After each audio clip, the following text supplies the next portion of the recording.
Welcome back to the channel. Today we're reacting to a book titled Have Fun, Anna Hibiscus. If this book piques your interest, there will be a link in the description box below. Also, please visit my second YouTube channel titled See My Power.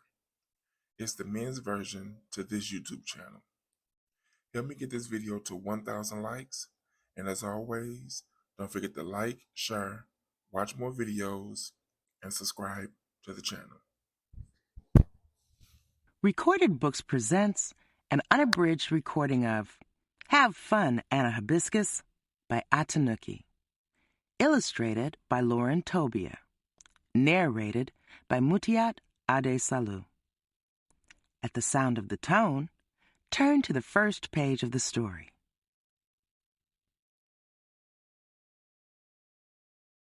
Anna goes to Canada. Anna Hibiscus lives in Africa, amazing Africa. She lives with her grandmother and her grandfather, her mother and her father, her aunties and her uncles, her many, many cousins, and her 2 baby brothers, Double and Trouble. But now, Anna Hibiscus is going far overseas. "Is her suitcase in the car?" Grandfather asked. "What about her photo album?" called Grandmother, hurrying over. "Anna Hibiscus, are you ready?" shouted Uncle Tunde, standing by the car. Anna Hibiscus came out of the house holding her mother's hand. "Do you have the book we wrote your stories in?" shouted Cousin Clarity. "What about your phone money?" asked Anna Hibiscus's father. "Is your camera safe?" asked Uncle Eldest. Anna Hibiscus nodded and nodded. She had her photo album and her book, and her phone money and her camera in her new handbag. And in her suitcase was the surprise present from her mother, and the beautiful new warm red suit and the empty pot to bring back snow for Double and Trouble. Anna Hibiscus was going to Canada. Today. Now. She was leaving her entire family and the big white house for 1 whole month. Grandfather held up his hand. "Anna Hibiscus," he said loudly. At once, everybody was quiet. "Do not forget what I have told you," Grandfather said. Anna Hibiscus nodded again. Grandfather had told her many things. "Be good, Anna Hibiscus, and have fun. But remember, do not go near any dogs. People in cold countries allow dogs into their houses. This is because they do not live together with the whole of their family as we do here. Instead, they have dogs for company." "Yes, Grandfather," Anna Hibiscus said seriously. Grandfather had been telling her the same thing since her tickets to Canada had come. But Anna Hibiscus was sure that he was wrong. Nobody would allow a dog into their house. Dogs lived in packs and ate rubbish and bit people. They were thin and angry and had worms. "Granny Canada will look after you," Grandfather concluded hopefully. "She will not allow you to enter any house which contains a dog. Of that, I am sure." Anna Hibiscus's mother looked as though she was about to say something. Then Double and Trouble started to cry. Quickly, Anna's father put Anna into Uncle Tunde's car. Her mother jumped in beside her, but too late. Everybody had joined Double Trouble in crying. Chocolate and Angel were the first. Then the aunties started loudly. It was so sad to say goodbye. "Go! Go!" said Grandmother, dabbing her eyes. Uncle Tunde started the engine. "Goodbye, Anna," sobbed Chocolate and Angel. "Don't forget us," wailed Benz and Wonderful. "Enjoy yourself," called Thank God and Sociable. Write about everything, wept Clarity and Joy and Common Sense. Be careful, sniffed Auntie Jolie. Don't forget to snap many photos, called Uncle Eldest and Uncle Habibi. Come back soon, sobbed Grandmother and Grandfather. Come soon, wailed Double and Trouble, and they were off. Anna Hibiscus turned around in her seat to wave. The gates closed behind them. The big white house where Anna Hibiscus had lived all her life was gone. They turned the corner. The white walls around the garden were gone too. A big lump came into Anna Hibiscus's throat. Anna's mother put her arm around her. Don't worry, Anna, she whispered. But Anna did worry. She worried all the way to the airport. The airport was big enough for airplanes to land inside. There were many people running around like ants who had lost their way. But Anna Hibiscus's father knew exactly where to go. He held Anna's suitcase and headed across the enormous floor in one purposeful direction. Maybe it was the suitcase that knew what to do. It had waited so many years to travel. Now it was eager and ready to go. And Uncle Tunde and Anna's mother and Anna Hibiscus all followed. Anna Hibiscus's father stopped at a little open office. A lady checked the things he gave her. Passport, ticket. They are all correct, she said. Now, who else is traveling? Just Anna Hibiscus, said her father. The lady looked at Anna Hibiscus. Then she said, She is too small to go alone. Just then, a voice from behind them shouted, Femi, Tunde, Emily, what are you all doing here? They all turned around. A big lady was standing there smiling at them. Auntie Jumoke, shouted Anna's father, and threw his arms around the big lady. Anna Hibiscus's mother bent her knee to the auntie, who shook her hand warmly. Auntie Jum Jum, laughed Uncle Tunde. What are you doing here? I am traveling, said the big auntie. Aren't I always traveling? She sighed and shook her head. 10 children and 34 grandchildren, and all of them scattered around the world. She looked down at Anna Hibiscus. Then she looked up at Anna Hibiscus's mother and father. Is this Anna Hibiscus, who gives clothes to poor children? Anna Hibiscus's mother and father nodded. She's on her way to Canada to visit my mother, said Anna's mother. You are like me, sighed the auntie, patting Anna's head. Families scattered all over the world. The lady in the office interrupted. Is this child traveling alone? She asked again, loud and cross. Of course not, replied the big auntie. We are going together. And she said to the lady in the office, This is my second cousin's granddaughter, which was true. The big auntie, Auntie Jumoke, arranged for her seat on the airplane to be next to Anna Hibiscus's seat, and together they watched their suitcases disappear. Then Anna Hibiscus kissed and hugged her mother and her father and Uncle Tunde, and her mother and father again, and her mother again. Then she started to cry. Come here, poor child, said Auntie Jumoke, picking up Anna Hibiscus along with her own 7 items of hand luggage. Before you can say hello to them again, you must first say goodbye. Then the big auntie, with Anna Hibiscus in her arms, walked around the corner towards the airplane, where only the passengers could go. "Have fun, Anna Hibiscus!" shouted Uncle Tunde. When they were seated on the airplane, Auntie Jumoke showed Anna Hibiscus how to fasten her seatbelt. She gave her advice on the toilets. "Only go when it is pressing," she said. "It is not a place you want to visit too often. But do not wait until it is too late, because there is often a line.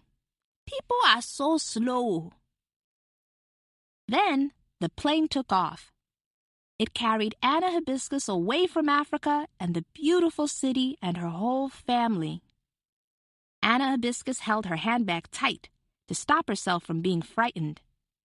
Her hands closed around something square and hard. The photo album the grandmother had made for her. Anna opened the photo album and started to cry. She wanted to see her family. She wanted to go home.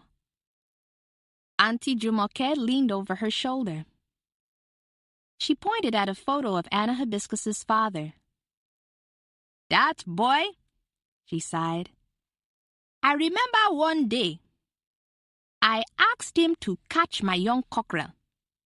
He chased it up and down the compound, up and down. Eventually, the cockerel flew up onto my roof. Your father followed him up there. The cockerel flew down.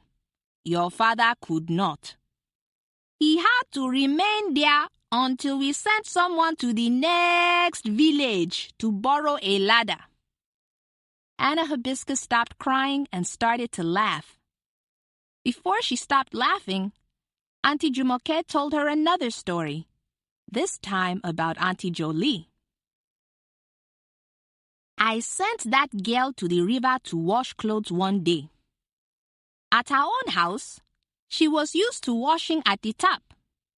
She scrubbed the clothes on a rock, but when it came time to rinse, she tipped the whole bucket of clothes into the water. The river carried the clothes away, and your auntie started to scream and cry. At last, a fisherman caught them in his nets and brought them back to me." Anna Hibiscus could not stop laughing at all the silly things her father and aunties and her uncles and even grandmother and grandfather used to do. Anna Hibiscus laughed all the way across Africa. A lady came along with trays of food. Anna Hibiscus's stomach rumbled, but Auntie Jumoke waved the trays away. "That is not food," Auntie Jumoke said. "It is plastic, pretending to be food. Only Oyibos from foreign countries can digest that sort of thing." Anna was worried again. Last night, she had eaten as much of Uncle Busy Sunday's good African food as she could squeeze into her belly. She had been sure that she would not be hungry again for a whole month, and that she would not have to eat Oyibo food. But she was hungry again already. Auntie Jumoke was looking in her hand luggage. She pulled out old ice cream boxes filled with fried chicken and jollof rice and moi moi. "Wajel," she said, "let's eat." Suddenly, Anna Hibiscus remembered the packets of food that Uncle Busy Sunday had packed in her suitcase for her. She would not have to eat Oyibo food after all. Anna Hibiscus smiled happily and shared Auntie Jumoke's food. She ate and ate and ate. Then she fell asleep. When she woke up, the plane was landing in Canada. Anna Hibiscus stepped out. It was so cold. For a moment, Anna Hibiscus's lungs forgot how to breathe. Anna's eyes opened wide, but there was nothing to see. The cold had sucked all the color out of Canada, just as it had sucked the breath out of Anna. Canada was only white and gray. Anna Hibiscus followed Auntie Jumoke through passport control. Then, Auntie Jumoke showed Anna where to find her suitcase. They walked to where Granny Canada and all the other passengers' friends and relatives would be waiting. Auntie Jumoke was swallowed up by her own family, and Anna Hibiscus stood alone in front of a sea of white faces. She had never imagined that there were so many white faces in the world. A soft voice said, "Hello, Anna Hibiscus." Anna Hibiscus looked up. An old lady who looked just like Granny Canada in her photo stood there. She put her arms around Anna Hibiscus, and her neck smelled like Anna's mother's neck, exactly the same. "Hello, Granny Canada," Anna Hibiscus said. "Hello, Anna Hibiscus," said Granny Canada. "I am glad you are here at last." Anna Hibiscus looked down. She wanted to say she was glad too, but she was thinking of dogs and plastic food and cold that sucks away breath. She was thinking of her whole family and the big white house so far away. So she said nothing. "Are you ready to see snow?" Granny Canada asked gently. Anna Hibiscus nodded, but she still looked down. Granny Canada took a big warm red coat out of her bag. She put it on Anna Hibiscus. It was just Anna's size. Anna looked surprised. Then she put a warm, fluffy pink hat on Anna. Then she knelt down and took off Anna's sandals and put big furry boots onto her feet. They fitted perfectly. She slipped soft pink gloves onto Anna's hands. Anna Hibiscus smiled at Granny Canada. She was so surprised and warm. Then Granny Canada took Anna's suitcase, and Anna Hibiscus followed her out of the airport. The snow was falling thick and white and bright. The night sky was black. The moon shone on each flake. Anna Hibiscus looked up. Her eyes shone and her mouth opened wide. "Isn't it lovely?" Granny Canada asked. Snowflakes landed on Anna Hibiscus's face. Anna Hibiscus nodded. It was lovely. A snowflake landed on her nose. Anna Hibiscus laughed. Then she knew. She was glad to be here too. Anna Hibiscus started to sing. First her heart, and then her mouth joined in. "Snow, you are so wonderful. I am glad to tell you so. Snow, you are so sweet, oh. I am glad to taste you, oh. Snow, you are wonderful. I am glad to see you so."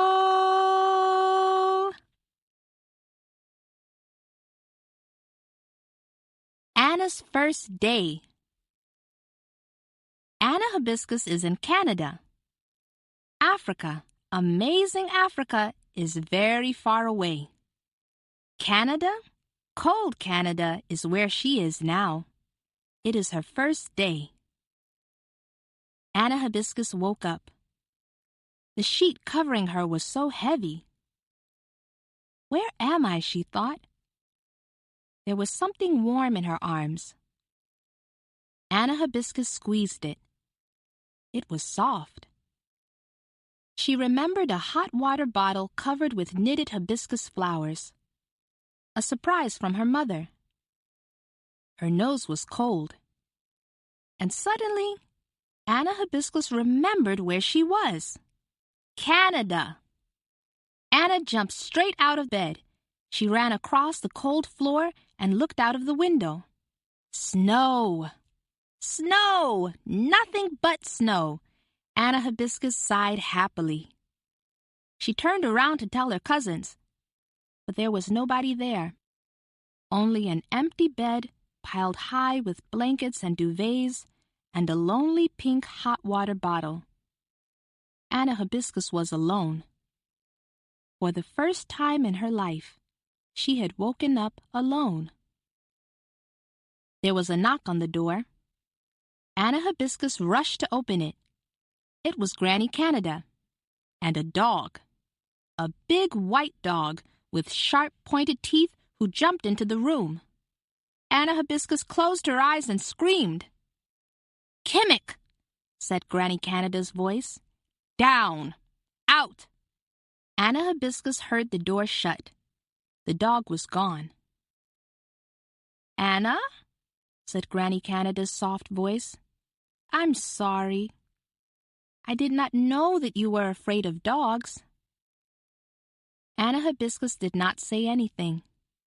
Everybody was afraid of dogs. "Her name is Kimmick," said Granny Canada. "I have had her all her life, and she has never, ever hurt anybody." Anna Hibiscus still said nothing. Dogs had worms and germs, and they liked to bite people. "Anna Hibiscus," said Granny Canada, "Kimmick only wants to be your friend." Anna Hibiscus could never be friends with a dog. Anna Hibiscus's heart made a miserable noise. From behind the door came exactly the same noise. Anna opened her eyes in surprise. "It is Kimmick," said Granny Canada. "She is miserable. She does not understand why she is shut out alone." Anna Hibiscus was so surprised. She kept her eyes open wide. "Let us unpack your suitcase and get you dressed," said Granny Canada. "You must be cold." So Anna Hibiscus unpacked socks and underpants and undershirts and her 2 long-sleeved dresses. Then she watched in surprise as Granny Canada opened drawers and brought out long yellow socks that went right up and turned into knickers. "Tights," said Granny Canada. Granny Canada also brought out a yellow long-sleeve t-shirt and a thick blue long-sleeve t-shirt and a knitted cardigan and thick padded blue trousers. Anna Hibiscus looked at the pile of clothes. Was she supposed to wear all of those? At once? "Come on," said Granny Canada. So Anna Hibiscus put on her underpants and her undershirt. What was supposed to go on next? Granny Canada passed Anna Hibiscus the long-sleeved t-shirt. Anna pulled it on. Granny Canada held out the tights. Anna Hibiscus looked at them. She had never worn anything like them before. "This way around," Granny Canada said. Anna Hibiscus sat on the bed and put one of her feet slowly into the tights. "That's it," said Granny Canada. "Slowly, or the legs will get twisted." Anna Hibiscus's foot got stuck. She pushed it, but the tights would not let her foot go in any further. Granny Canada bent over and pulled the tights out straight. "Try now," she said. Anna Hibiscus pushed her foot harder, and this time her foot shot all the way down the tights so hard and so fast that Granny Canada fell over backwards in surprise. Anna Hibiscus jumped up to help Granny Canada. But she forgot that she had only had one foot in the tights. Anna Hibiscus fell down next to Granny Canada. Granny Canada laughed and laughed. She could not stop. Anna Hibiscus started to laugh too.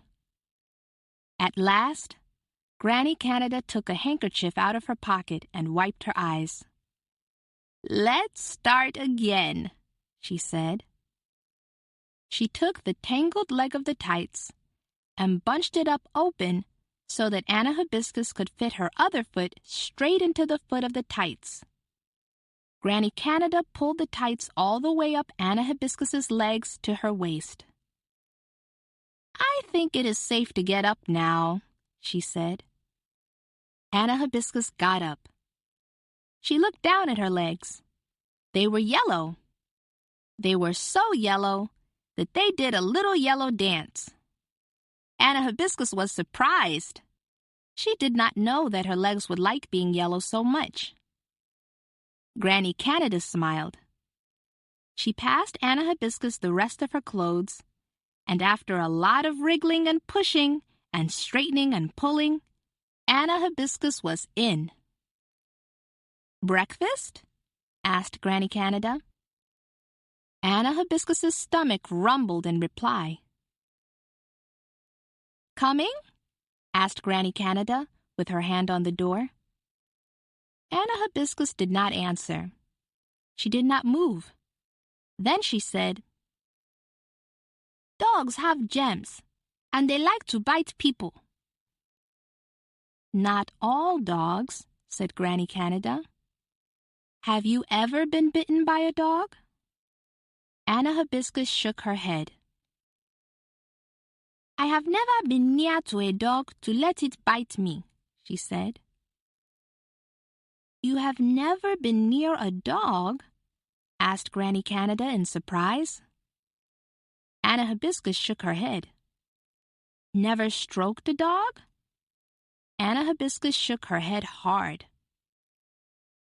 "Don't you have friends who have dogs?" asked Granny Canada. "No," said Anna Hibiscus. "Dogs live outside and eat rubbish. They are dirty. People chase them away so that they don't bite children or bring sickness." "Oh," said Granny Canada. Granny Canada went out and shut the dog in another room. Then Anna Hibiscus came out and followed Granny Canada to the kitchen. Anna Hibiscus looked around the room in surprise.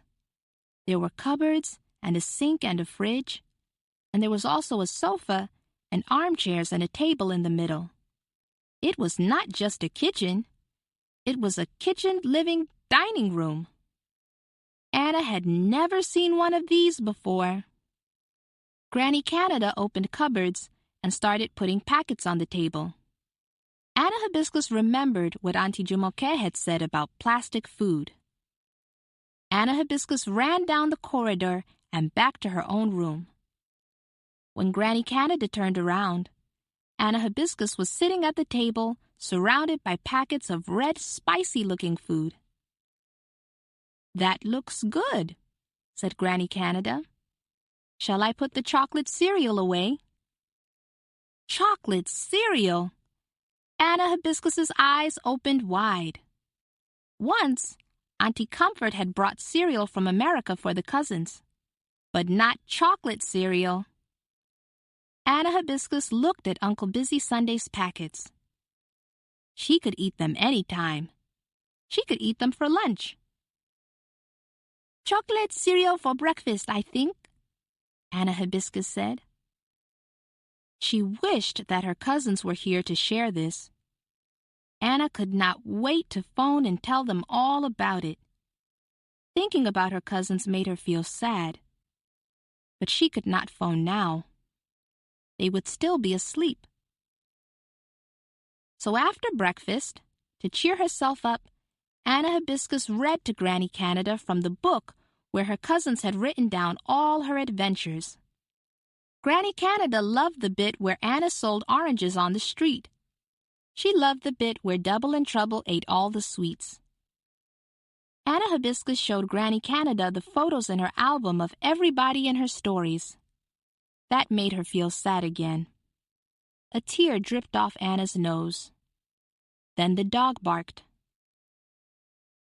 "You are missing them," said Granny Canada. "And Kimmick is missing me." Anna Hibiscus was so surprised, she stopped crying.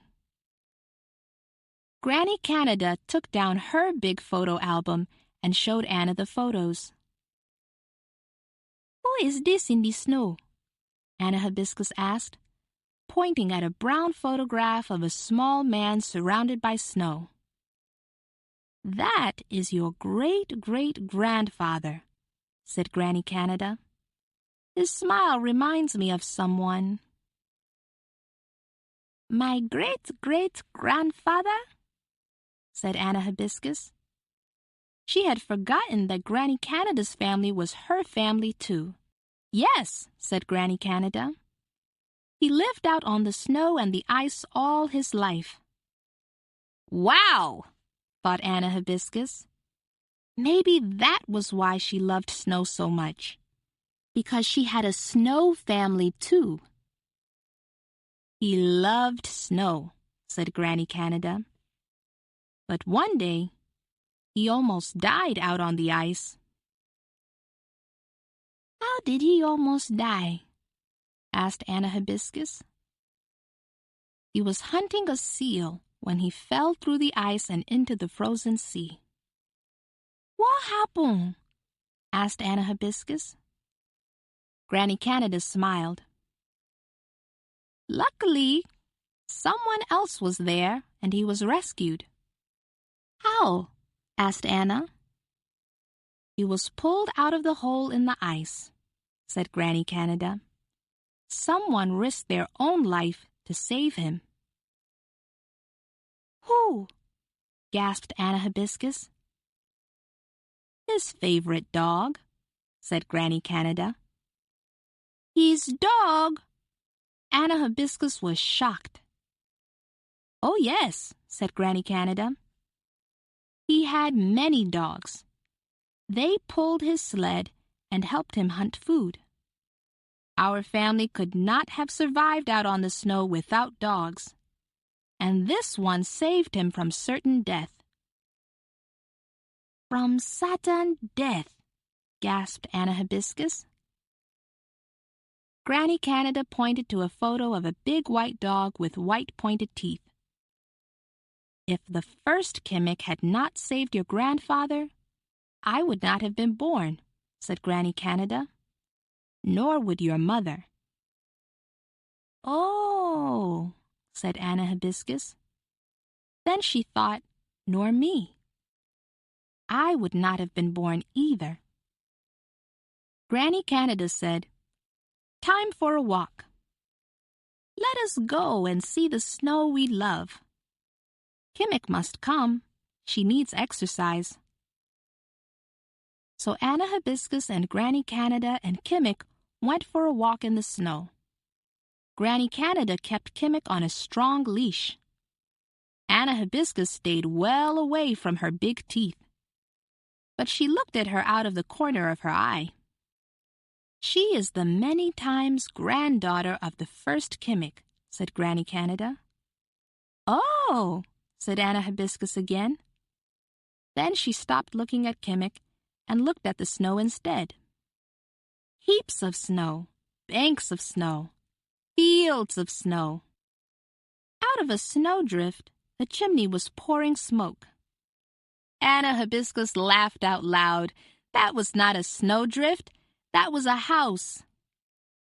Anna Hibiscus took photos of the snow with the camera her uncles had given her.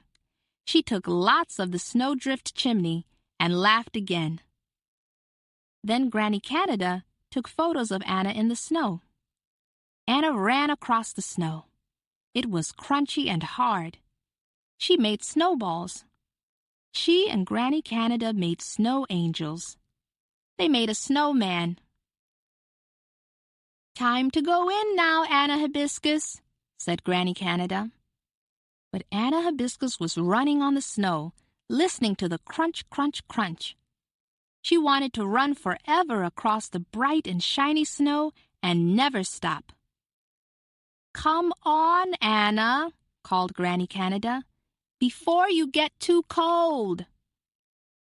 But Anna Hibiscus did not hear. She was climbing up a snowdrift now. Suddenly, Anna Hibiscus disappeared headfirst into the snowdrift. "Anna!" shouted Granny Canada and let go of Kimmick's lead. Deep in the snowdrift, Anna Hibiscus struggled. The more she moved, the deeper she fell. The snow was heavy on her arms and legs and on the back of her head. Anna Hibiscus could not breathe. I am going to die, she thought. Somebody caught hold of Anna Hibiscus's foot and pulled hard. They pulled her out of the snowdrift and up into the air. Anna Hibiscus lay on the ground and breathed. The air was cold, but it was so lovely to breathe. Anna Hibiscus looked up. There was nobody there. Nobody except Kimmick. She was sitting quietly with her head on one side, looking at Anna with worried eyes. Granny Canada arrived running and caught Anna Hibiscus up in her arms and hugged her. "Are you okay?" Granny asked. "She saved me! She saved me!" Anna Hibiscus cried. "Just like great-great-grandfather, she saved me from sudden death." Anna Hibiscus stopped hugging Granny Canada. She looked at Kimmick and smiled.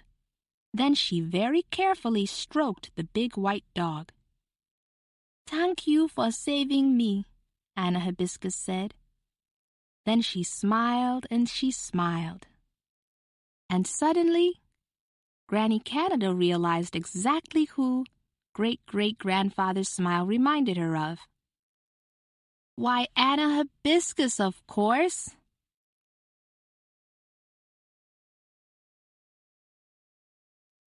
Cousins or friends? Anna Hibiscus is in Canada. Cold, cold Canada. Africa, amazing Africa, is far, far away. But Canada is amazing too. Anna Hibiscus was sitting on Granny Canada's kitchen living dining room. Kimmick was warm and heavy on her feet. Hot chocolate was steaming under her nose. Granny Canada's knitting needles were clack-clack-clacking happily. Anna Hibiscus was writing in her Adventures of Anna Hibiscus book, the one her cousins had made for her. Canada is full of ice and snow. Ice is cold. Snow is cold. Especially when I fell all the way into it. But Canada is cozy too. Cozy means warm and safe and happy. Granny Canada's kitchen is cozy. Good dogs like Kimmick are cozy. Anna was writing and thinking that there was one big C word that Canada was not, and that was cousins. Canada did not mean cousins. Anna Hibiscus missed her cousins. She could not stop missing them. Anna wanted Ben's and Wonderful to eat chocolate cereal with her every single morning. She wanted to jump into her big hot baths with Chocolate and Angel. Anna wanted Clarity and Joy and Common Sense to walk with around the big, bright, shiny shops that sold every single thing in the world. She wanted Miracle and Sweetheart to hear all the new stories that Granny Canada knew. Suddenly, Anna Hibiscus stopped writing and thinking. She had heard something outside. Anna Hibiscus ran to the window. "Look, look, look!" she shouted. Kimmick jumped up at the window. She wagged her tail fast. Children had stopped outside Granny Canada's gate. They looked like they were going somewhere, carrying big, bright plastic bowls and boards. Quick, quick! Anna Hibiscus fought her way into her snowsuit and her hat and her gloves. Anna Hibiscus rushed out into Granny Canada's yard with Kimmick barking beside her. "Hello!" Anna Hibiscus shouted. All the children turned to look at Anna Hibiscus. One boy said, "We were thinking of ringing your bell." A big girl with freckles said, "Do you want to play?" "Oh, yes," said Anna Hibiscus. She was so happy. Anna looked up at the house. Granny Canada was waving. "Go and play!" she shouted, smiling. "Cool," said the big girl. "Cool," said the big boy. "Cool?" asked Anna Hibiscus. "Come on!" shouted all the children. The children started to run down the road, laughing and carrying their big plastic bowls and boards. Anna Hibiscus and Kimmick followed, Kimmick's head bumping on Anna's hand. They ran out of the town to a steep, bumpy slope and a frozen lake. There was not one single footprint in the shining white snow. The lake was smooth. The trees all around it dangled sparkling icicles. The mountains rose up behind them, strong and watchful. And some ravens were there too, black against the blue sky, waving their long feathers. Anna Hibiscus took a deep, happy breath. She watched the other children drop their boards and bowls and run shouting and shrieking down the slope to the lake. Anna Hibiscus followed. At the bottom, one of the girls gave Anna Hibiscus some boots. The boots had metal on the bottom. Anna Hibiscus recognized them. Skates! This lake must be safe for skating on. "I brought them for you," said the girl shyly. "They used to be mine. Will you be my friend?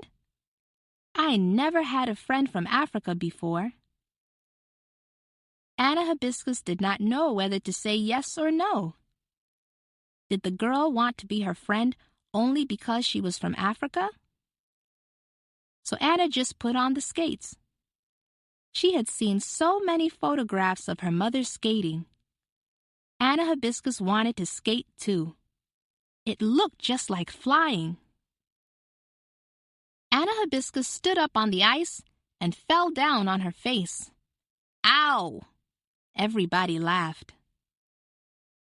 The girl who wanted to be her friend tried to pull her up, but Anna slipped again and pulled the girl over with her. Ow! Ow! The other children laughed even harder. The girl got up and skated away. She did not want to be laughed at too. Anna watched her go. So that girl did not really want to be Anna's friend after all. But Anna Hibiscus was not going to give up. She could learn to skate on her own. A cross-looking boy skated close to Anna.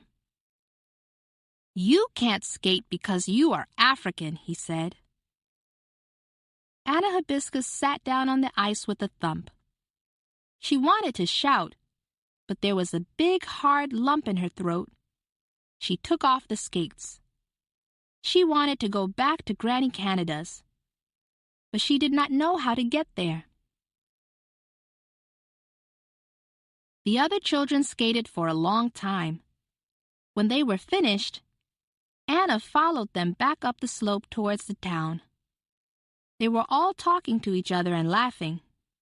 Nobody spoke to her. Anna Hibiscus was glad to be going home.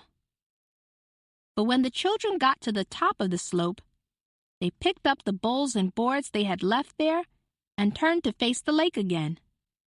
One by one and two by two, they got onto their boards and slid down the snowy slope. Faster and faster they went, until they hit a big bump in the snow and the plastic slides bounced up and everybody fell off. Nobody reached the bottom. Anna Hibiscus and Kimmick watched and watched. Anna could not take her eyes off the snow slides. She forgot everything else. "Do you want to have a go?" a small voice asked. It was the same girl who had lent Anna her old skates. Now she was holding out her snow slide. "Yes," said Anna, without taking her eyes off the snow. She took the snow slide. She looked down the slope. Anna Hibiscus got onto the slide. "Does anyone want to take her down?" called the big girl with freckles. But nobody did. They had all seen how badly Anna Hibiscus skated. Who would want to go on a snowslide with her? Anna Hibiscus was glad. She wanted to be alone, skimming down the slope. Unless... Anna Hibiscus looked at Kimmick. Kimmick jumped onto the slide with Anna. The children laughed. Anna Hibiscus did not care. She was off. Anna Hibiscus could hear the snow crunch under her slide. Somehow, she knew which way to lean over every bump so that she soared through the air. She was flying. Anna Hibiscus flew all the way down to the bottom of the slope without falling off once. At the bottom, Anna Hibiscus laughed. Kimmick rolled around in the snow, barking. Then, Anna Hibiscus heard shouting. All the children were running and shrieking down the slope towards her. Anna Hibiscus watched them. She did not smile. "That was so cool!" yelled the boys. "So cool!" they all shouted. "How did you do that?" asked the big girl. The cross boy was the last one to arrive. "Africans can't do that!" he shouted. Anna Hibiscus wished that grandmother was here to say a thing or two to that boy. But she was in Africa. Anna Hibiscus was alone. And she knew that if she did not say something now, she would feel ashamed. So Anna Hibiscus looked the children in the eye. "My name is Anna Hibiscus," said Anna. "I could not skate because it was my first time, not because I am African." The cross boy's face went red, and he looked at the ground. Anna said, "I don't know why I am good at snow sliding. I just am. Because I am Anna." One of the girls looked like she was going to say something. But Anna said quickly, "I only want to be friends with people who want to be friends with me because I am Anna, not because I am African." Then Anna Hibiscus stopped talking. Her throat felt dry. Some of the other children were looking at her, and some were looking down at the snow. None of them said anything now. Anna started to trudge up the slope alone with Kimmick. She was going to go back now, even if she got lost. Before she got to the top, a voice shouted, "Stop!" Anna Hibiscus turned around. The children were following her up. "We are sorry, Anna Hibiscus," said one of the big girls. "Really sorry," said one of the little boys. "We did not know it was your first time skating," said another girl. "Honestly." Anna Hibiscus took a deep breath. "Okay," she said. "How come it was your first time?" asked the little girl. "What do you do in the winter in Africa?" "We don't have winter in Africa," said Anna Hibiscus. "No winter?" the cross boy shouted. "No snow, no ice? Not at all?" Anna Hibiscus shook her head. "So what do you have?" he asked. "We have the harmattan," said Anna Hibiscus, "and the rainy season." "What's that?" asked a girl. Anna Hibiscus explained about the harmattan wind blowing sand from the Sahara Desert all the way across Africa. And she explained about the rainy season, when it rains for 6 months and the roads flood and turn to mud. "Cool," said one of the girls. "Wow," said a big boy. Anna Hibiscus stopped talking. She did not tell them about the big white house or about grandmother and grandfather and her cousins and the mango trees and the chickens. She did not tell them about Double and Trouble, her brothers. She did not know if she liked them yet. Then one of the big boys said, "Do you want to use my snow slide, Anna Hibiscus?" "Go on, Anna," said one of the big girls. His board has never made it all the way down before. "Yeah," said another boy. "You'd be doing it a favor." Anna Hibiscus smiled. She took the big board the boy was holding out. Anna and Kimmick got on. There was room for more children. Anna Hibiscus looked over her shoulder. "Taxi!" she shouted. The children laughed. Two of them jumped on. "I'm Lauren," shouted one of them. "I'm Kara," shouted the other, and off they flew. Anna Hibiscus spent the rest of the day flying down the slope with Kara and Lauren and Tessa and Rosie and Tom and Steve and Joe and Mark. "I was wrong, Anna Hibiscus," said Tom the cross boy as they walked home. "Africans are cool." Soon they were at Granny Canada's gate.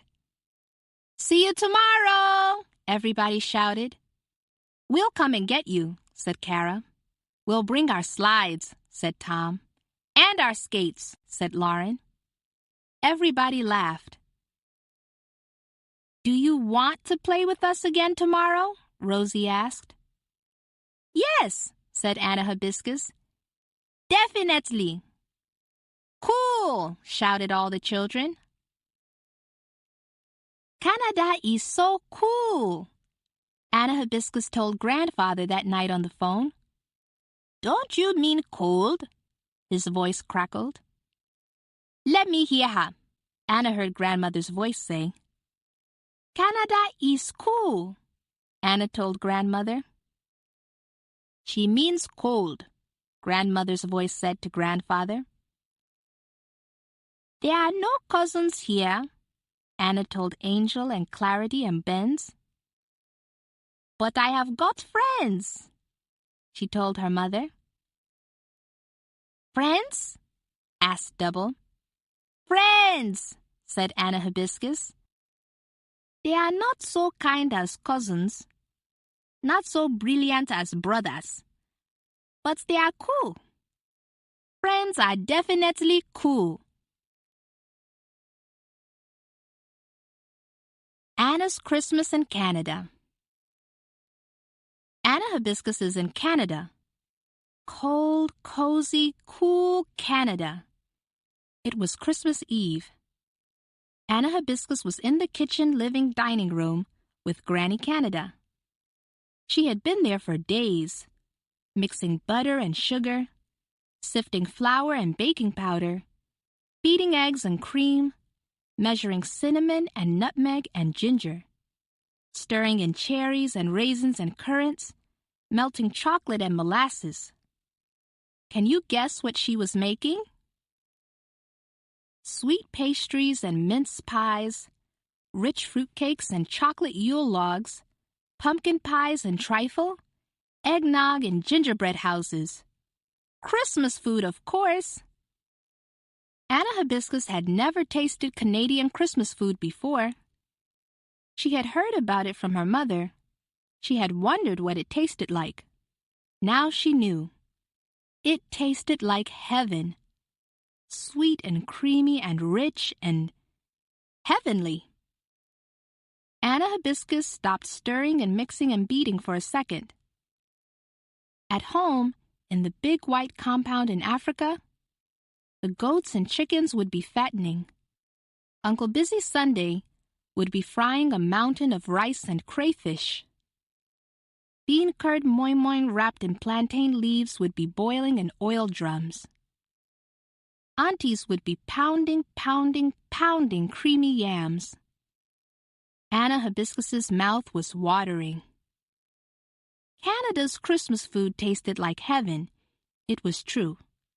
But African Christmas food was the best food on earth.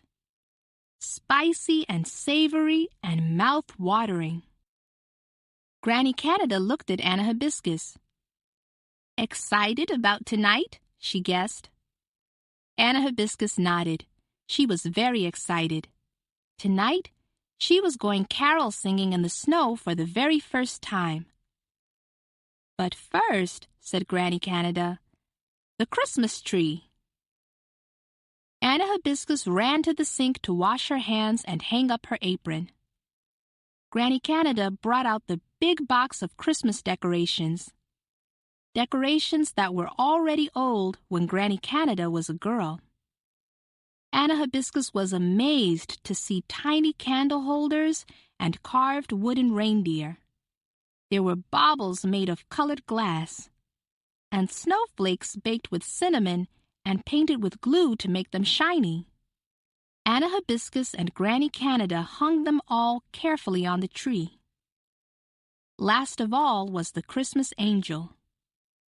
Granny Canada held tight to the long ladder, and Anna Hibiscus climbed to the top.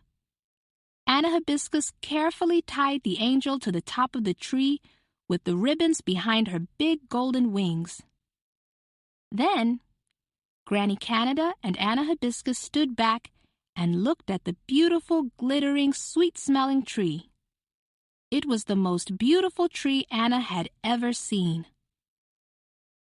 Anna Hibiscus thought again about her family at home in Africa. They, too, would be busy in the compound of the big white house. Her big boy cousins would be up ladders, covering every tree and bush and window and balcony in the compound with glittering, twinkling lights.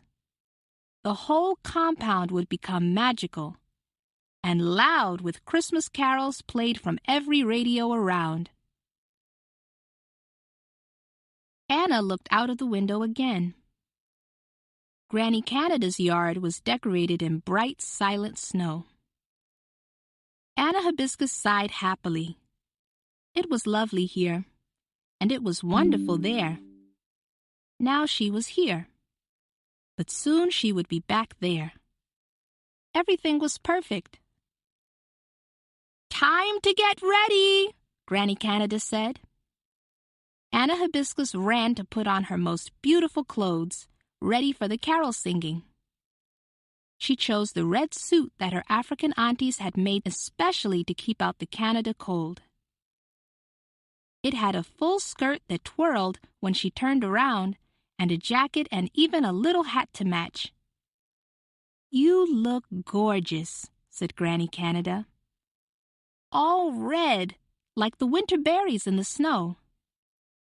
And she lit a candle lantern and took Anna Hibiscus outside, where the candlelight shone out and danced on the snow. Anna looked down at herself. In Africa, she was red like the hibiscus flower, like her name. Here, she was red like the winter berries in the snow. Anna Hibiscus sighed happily. Again, everything was perfect. Granny Canada took photographs of Red Berry Anna all lit up by candlelight and smiling her great-great-grandfather's smile. Granny Canada had to wipe her eyes, maybe because it was so cold. "Ding-dong merrily on high," rang out voices in the street. "In heaven the bells are ringing," Anna Hibiscus joined in loudly. "Hello, Anna Hibiscus," called Cara and Rosie and Joe. From street to street and house to house they sang. Away in a Manger, Mary's Boy Child, and Silent Night, all the carols that Anna Hibiscus knew already. And new ones like Jingle Bells and Once in Royal David City and chestnuts roasting on an open fire that she had just learned. One door was opened by a smiling woman. Anna Hibiscus peeped past into her pretty house. At that same moment, a girl peeped around from behind the woman to see the carol singers. Anna Hibiscus was so surprised that she stopped singing. The other girl had very curly black hair just like Anna's, and skin the same color as Anna's. She looked just as surprised as Anna Hibiscus did. Before Anna could say anything, the carol singers started to walk on. Glad tidings we bring to you and your kin, they sang. Anna Hibiscus kept looking over her shoulder at the smiling woman and the surprised girl until they were gone.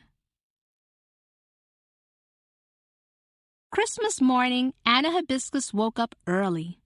Snow was falling thickly, but Anna was warm in her bed. Cuddled in her arms was the hot water bottle in its hibiscus flower cover that her mother had knitted for her. And lying over her feet was a warm and heavy snoring shape. "Gimmick!" shouted Anna Hibiscus. "It's Christmas!" Kimmick stretched up and licked her on the nose. "Kimmick," giggled Anna Hibiscus. "What would Grandfather say?" It was a good question. Anna Hibiscus did not want to know the answer. What was she going to say to Grandfather about Kimmick? Anna Hibiscus did not know the answer to that either. So she jumped out of bed and ran to the kitchen. There above the fire hung her stocking full and lumpy, and under the tree was a pile of brightly wrapped presents. Anna shrieked happily. In her stocking were oranges and nuts and chocolate. Anna Hibiscus busied herself with eating them until Granny Canada woke up and made hot chocolate and settled down in front of the fire. Then Anna Hibiscus opened her presents. There were knitting needles and wool from Granny Canada. A beautiful red necklace and earrings to match her red suit sent especially from her family in the big white house in Africa. And from Kara and Lauren and Tessa and Rosie and Tom and Steve and Joe and Mark, a snow slide of her own. Anna Hibiscus clapped her hands in delight. "That will have to live here and wait for your visits," said Granny Canada. After eating pancakes with maple syrup, Anna Hibiscus and Granny Canada went out to the slope by the lake. And Granny Canada took videos on Anna's own camera of Anna Hibiscus flying over the snow. Then they went home to phone the big white house in Africa, where everybody would be waking up. Anna Hibiscus had just finished saying, "Merry Christmas! I love you! See you in 2 days!" to everybody when the doorbell rang. Anna Hibiscus ran to the door. It was the smiling woman and the girl that Anna Hibiscus had seen carol singing. They had come to meet Anna Hibiscus.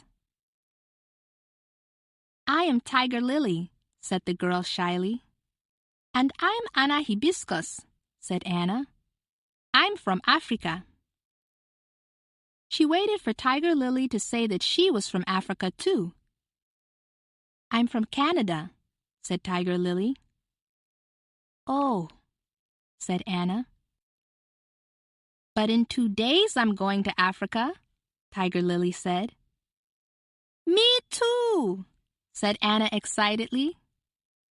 Tiger Lily was going to visit her father in Africa on the very same day that Anna was going home.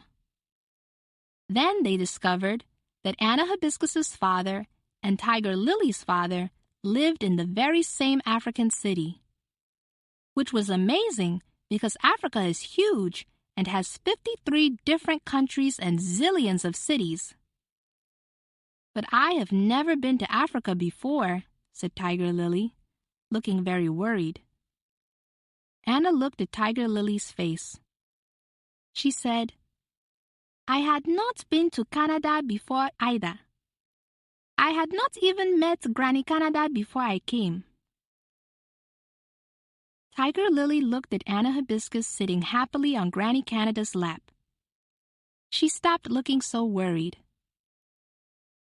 And now it was today. Today that Anna Hibiscus was leaving Canada and flying back home to Africa with Tiger Lily and Auntie Jumoke. They were flying on the same plane. Auntie Jumoke had arranged it all. "Time to go," called Granny Canada. Anna Hibiscus threw on her coat, grabbed Double in Trouble's empty jar and ran outside. At the very last minute, she filled it with snow and packed it into Granny Canada's summer picnic cooler to keep the snow frozen all the way to Africa. "Bye, Kimik," said Anna Hibiscus.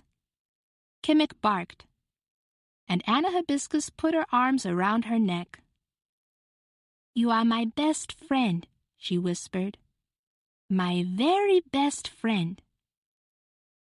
Kimik barked softly, and Anna Hibiscus burst into tears. All the way to the airport, she cried.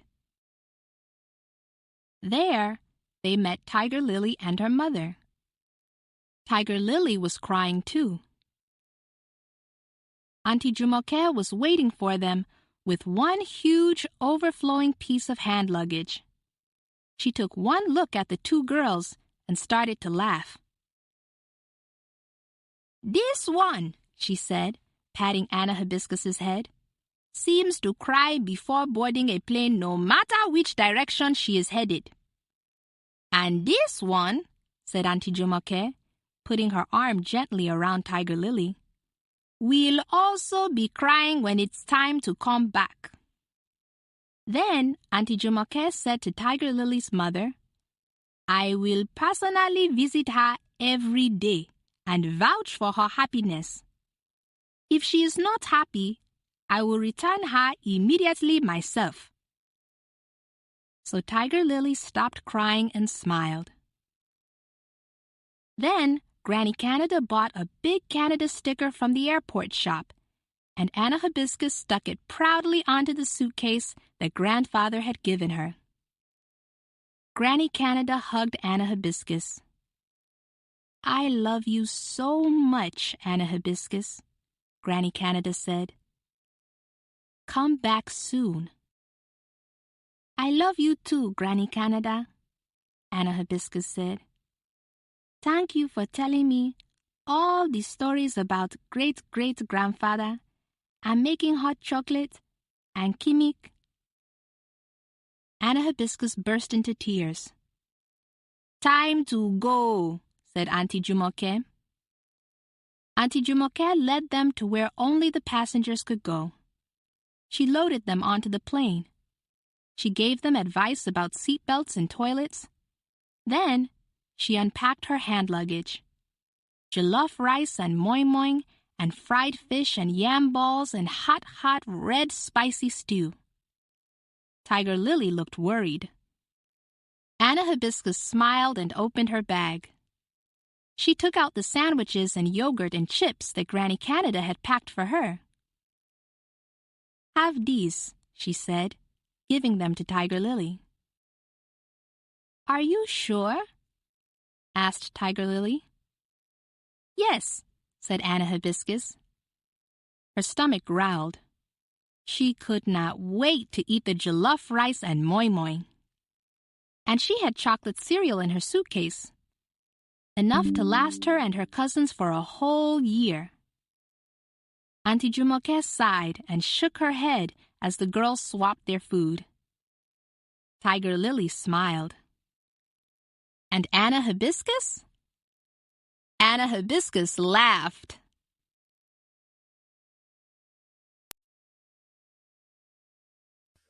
The Anna Hibiscus has went on many great adventures.